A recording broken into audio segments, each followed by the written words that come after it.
कार्तिक मास महात्म्य अध्याय 13। दोनों ओर से गदाओं, वानों और शूलों आदि का भीषण प्रहार हुआ।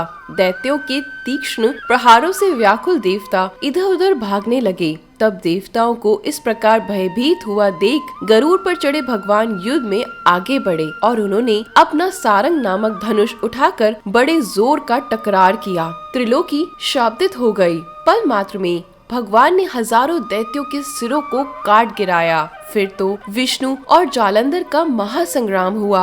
बाणों से आकाश भर गया। लोग आश्चर्य करने लगे। भगवान विष्णु ने वानों के वेग से उस दैत्य की ध्वजा, छत्र और धनुष वान काट डाले। इससे व्यथित होकर अपनी गदा उठाकर गरुड़ के मस्तक पर दे मारी। साथ ही क्रोध से उस दैत्य ने विष्णु जी की छाती में भी एक तीक्ष्ण वान मारा।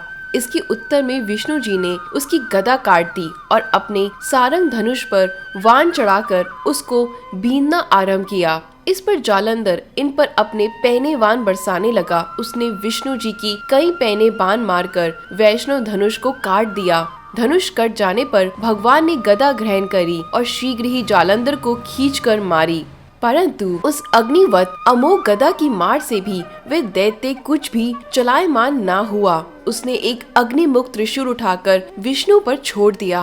विष्णु जी ने शिव के चरणों का स्मरण कर नंदन नामक त्रिशूल से उसके त्रिशूल को छेद दिया। जालंधर ने झपट कर विष्णु जी की छाती पर एक जोर का मुष्टिक मारा। उसके उत्तर में भगवान विष्णु ने भी उसकी छाती पर अपनी एक मुष्टि का प्रहार किया।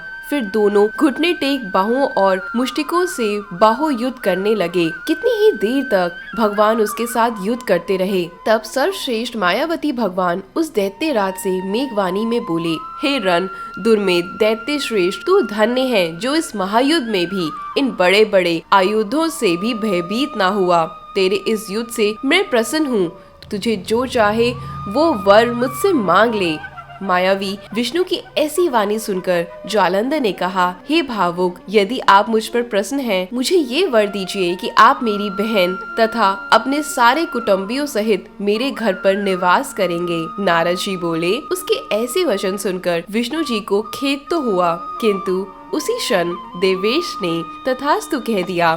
तब विष्णु जी सब देवताओं के साथ जालंधरपुर में जाकर निवास करने लगे। जालंधर अपनी बहन लक्ष्मी और देवताओं सहित विष्णु को वहां पाकर बहुत प्रसन्न हुआ। तो देवताओं के पास जो भी रत्न आदि थे सबको ले जालंधर पृथ्वी पर आया। निशुम्भ को पाताल में स्थापित कर दिया और देव, दानव, यक्ष, गंधर्व, सिद्ध, सर्प, राक्षस, मनुष्य आदि सबको अपना वंशवर्ती बनाकर त्रिभुवन पर शासन करने लगा। उसने धर्म अनुसार सुपुत्रों के समान प्रजा का पालन किया। उसके धर्म राज्य में सभी सुखी थे। तो दोस्तों, यहाँ पर कार्तिक मास महात्म्य अध्याय 13 समाप्त होता है। धन्यवाद।